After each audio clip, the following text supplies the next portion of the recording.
Good morning, dear students. So here in this video class, we understand the lab experiment is angle measurement using sine bar. So the name itself indicating angle measurement by using what? Sine bar. So we are using sine bar. The sine bar is a equipment. Here we go for the application of this sine bar is to find out the surface roughness, or we can say the angle measurement using this particular device, or we can say equipment. So the aim of the experiment is to determine the angle of the given component. So some component is given. So for that, here I need to go for finding the angle using sine bar. Okay, so this is what the main aim of the experiment. So the tools required: the surface plate, dial indicator, sine bar, slip gauge set and specimen. So as you already know, slip gauge set, how you have to use for the slip gauge set in order to go for the conduction of the experiment. Next comes observation, the least count of the dial indicator. So we are using in this experiment, we are using dial indicator. That dial indicator least count is 0.01 mm. Okay. So next comes tabular column. Here in the tabular column we have a theoretical value theta. It is in terms of degree, minutes and second. So in the second column here we have a slip gauge height. That for that we have a formula h equal to L sin theta. Remember, slip gauge height h equal to L sin theta. So here we have a dial gauge reading. So how we are going to get the dial gauge reading? By using that particular dial gauge equipment. In the dial gauge equipment we have a initial reading, that is H1, final reading H2, the difference. So H1 and H2 we are going to get the difference. So next we have a total value of H. We are going to calculate the total height. You are going to get the values and that is noted down in the tabular column. So next we have a practical angle of the component theta. So that is our main experiment. We have to determine the value of theta. Okay. So this is about the concept of angle measurement using sine bar. So this is what a simple lab experiment. In this, understanding about the finding the angle of the given component, the specimen what we have given. For that we need to find out the angle by using sine bar. Okay, right. Okay, so this is coming to the component of what we are using for the sine bar. So this is V block, the specimen, this component or product, we can say component we need to go for measuring the angle. Okay, so this is the specimen. Okay, this comes to the sine bar. Okay, so in the sine bar we have a two rollers. You can observe here the two rollers. Okay, fixed distance. So from here to here we have to measure the length of the sine bar, that is capital L.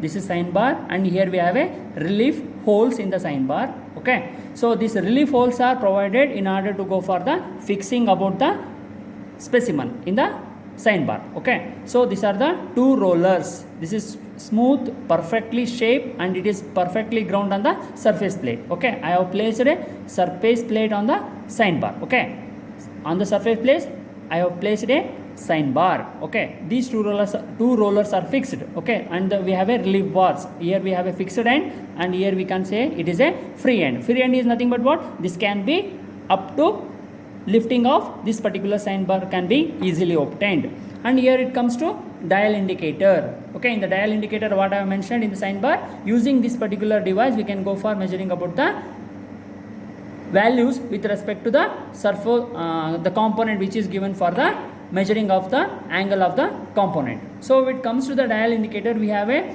divisions like 0, 10, 20, 30, 40. You can see here the values 0, 10, 20, 30, 40, 50, 60. So in the small one, in the dial gauge itself, here you can see the very small one. In that case there also values are there, like here you can clearly observe 0, 9, 8, like here we can see the values. So this value is nothing but what? When this big needle it rotates in the dial indicator, so that simultaneously you can get the values. So at the time of conduction of the experiment you can easily understand by this particular device. So along with this dial indicator, we have a one more important is M112 slip gauge set. Here we have a different slip gauge sets are available. According to your requirement, we have to use among these particular slip gauge set, we have to use requirement according to that particular experiment of the process. So next we have this is what vernier calipers, and this is mainly used for to measure about the dia of the specimen, okay, and the length of the specimen. Here you can see the length, how you are going to measure the length of the specimen. So this is what a simple devices which are used to conduct about the angle measurement using sine bar device. Okay, so now coming to the procedure part, first whatever the given components are there, we need to clean thoroughly. Okay, for example, the specimen which is given, it should be very cleaned, and before cleaning first we have to wear gloves, hand gloves. So after wearing hand gloves, this should be very cleanly, you have to go for making a cleaning process, because here you can see it may be a dust, or it may be a dirt, or it may be any kind of grease may appears on the specimen. This should be very clean, thoroughly cleaned. Okay, once it is completed, then go for the cleaning of the process with respect to the sine bar. Similarly, this entire surface and whatever the sections are there, it should be very cleaned. And coming to the dial gauge, first you have to adjust the zero. You have to check very clear. That means the needle should indicate a zero value.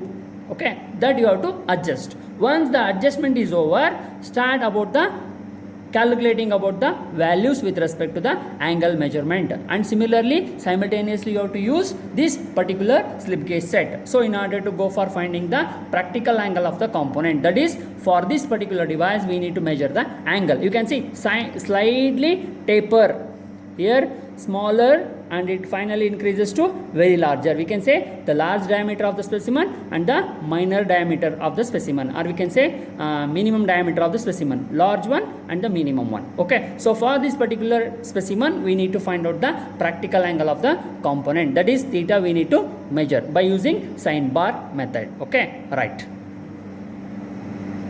Yes. So start. When coming to the tabular column, here we have a theoretical value that we have to find out by using the specimen. Okay, now we have a specimen. For this particular specimen we need to find out the theoretical value theta. So in generally we go for using the values with respect to the formula. So before going to the formula, first we have to understand the specimen, what dimension it is. Okay, see here you can see the some linear, we can say some kind of taper with respect to the device. Okay, so for this we need to find out the diameter. It is very much essential to find the dimensions of the given specimen. Okay, this is comes to the minimum diameter, we can say the minimum diameter, we can say maximum diameter.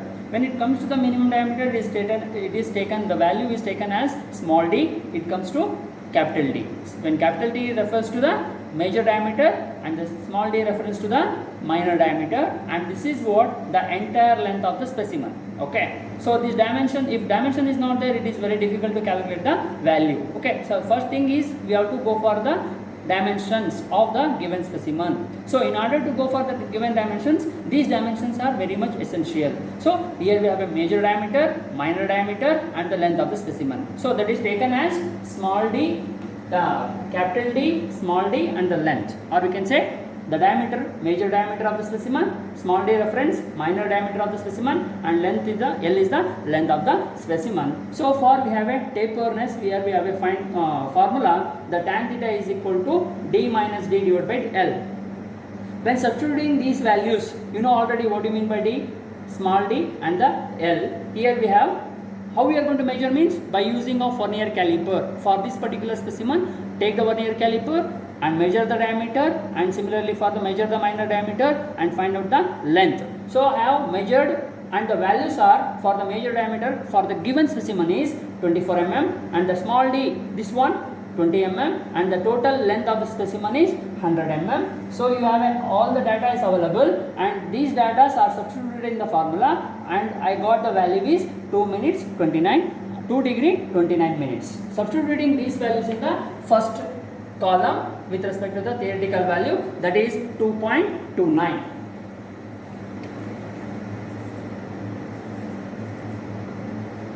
2 degree 29 minutes. Okay. Then next comes to the slip gauge height. How we are going to measure the slip gauge height means we have some kind of experiment. You can see the conduction of the experiment, and finally we are by the values we are going to substitute the values with respect to the slip gauge height. You are going to get the values by the conduction of the experiment. Okay.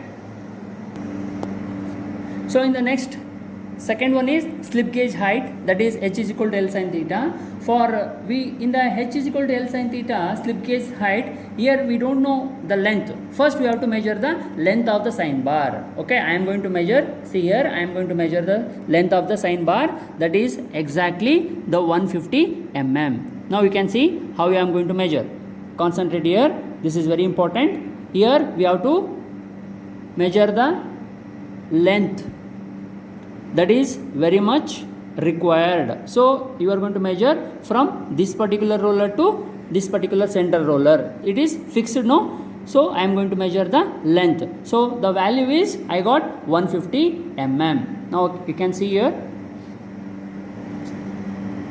the length of the specimen is 150. Okay, by using vernier caliper, and I am substituting these values in the slip gauge height. Okay, h is equal to L sin theta, where L is the 150 and sin theta. Theta value is we have already found, that is 2.29. Substituting these values, you are going to get the values. So in the slip gauge height, we have a h is equal to L sin theta. So we know the length of the sine bar, that is what I have measured, that is the value is 150 mm, and I am going to substitute the values here. Here we can see here h is equal to L sin theta, that is available in the slip gauge height second column. L is the length, that is 150 mm, which is measured by the sine bar, that is what?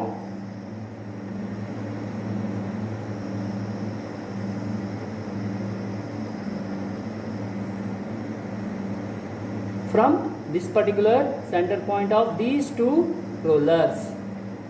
Okay, this is 150 mm with the sine bar. Okay, from center to center I am going to measure the length, that is how got 150 mm. I am going to substitute the value with the 150 mm. Sine theta, I am going to replace the value with the 2.29, which is originally found out by theoretical value. After substituting these values by the calculation, we got 5.9 mm, that is h is equal to 5.9 mm. I am going to substitute here, the value is 5.99. Okay, so this is how we are going to write the slip gauge height. Okay, next comes dial gauge reading. This is very important. Here initially we have a dial gauge reading. We are going to set the value is 0, and we have to find out the final reading. How we are going to get the final reading means we have a conduction of the experiment, that is by using slip gauge and as well as the specimen, V block arrangement and everything, and we are going to get the value by the indicator. That reading is going to be calculated and it is substituted in the final reading, and afterwards we will get a difference. Okay, this is about the dial gauge reading. Initially 0 reading and final reading. After conduction of the experiment, what you are going to get the reading, you are going to write down in the final reading, and difference what you are going to get that is the difference. Okay, this is about the dial gauge reading.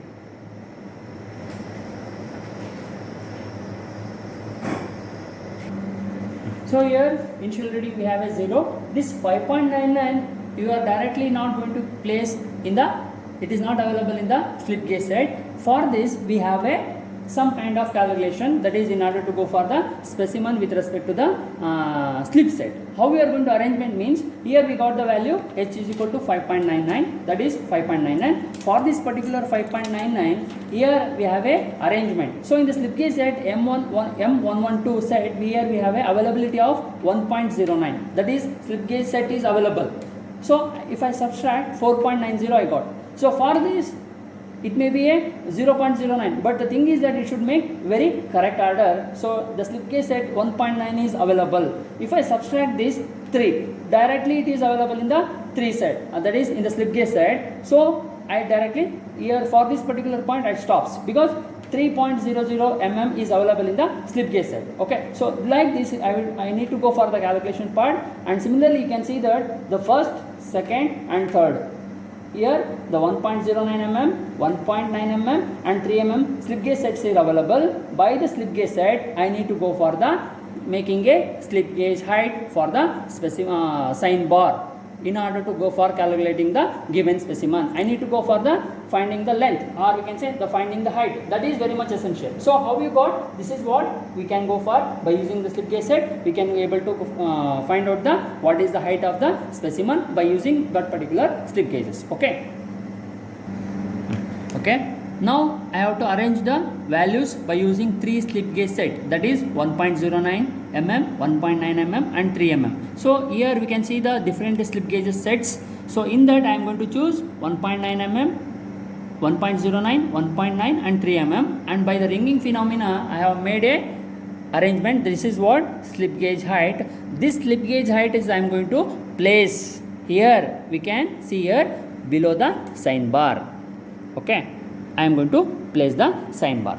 So before starting the experiment, first you have to clean the sign bar and you have to place the V block and specimen.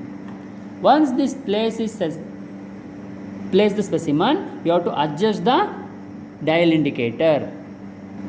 Once the specimen is prepared, slip set is prepared, I have to place the slip set below the roller in order to make a adjustment. Okay, so here I have placed it. You see here, this slip gauge set is going to place below the roller, and above this sign bar we have a V block. Okay, and here we have a sign bar, or we can say specimen. For this specimen I need to go for the dial indicator in such a way that this needle okay, is adjusted in such a way that on the specimen it should show a 0 value. Exactly, it should show a 0 value. In order to show a 0 value, this dial indicator you need to make a adjustment. Okay, so this is very important. I need to adjust this needle. It is going to touch that the specimen and it should show 0 value, and slightly after setting the 0 value, this needle is moved from one particular direction. Okay, here by moving from one place to another place, and it moves to backward position, it comes to the same position in such a way that the needle is going to rotate one direction. So for this, here we have the least count of the dial indicator, that is 0.01 mm. It moves one particular rotation, means if it rotates the needle one revolution, it completes 1. With respect to the values what you are going to see here, where it stops, that means from moving from one place to another place, from this place to this place, and finally it backs to original position. Here whatever the needle is there in the dial indicator, it is going to move in the backward side. So at that point you have to stop the needle. Okay, you see here. Okay, so this is what the setup of this particular sign bar using dial indicator. See here, this is initially the needle is indicating a 0 value. Okay, it is indicating 0 value. When it is taken as H1, that is in the tabular column, initial reading H1 is 0. I am going to take the value 0, and in the second column final reading is there. Final reading, how we are going to get the means, here on the specimen the sign bar is slightly moved from minor diameter to major diameter. Finally you are going to get the values. Okay, now you can see the movement of the dial indicator. You can see here it slides, gradually moves, it is moving. Can you observe here? Okay, because the plunger is moving on the specimen.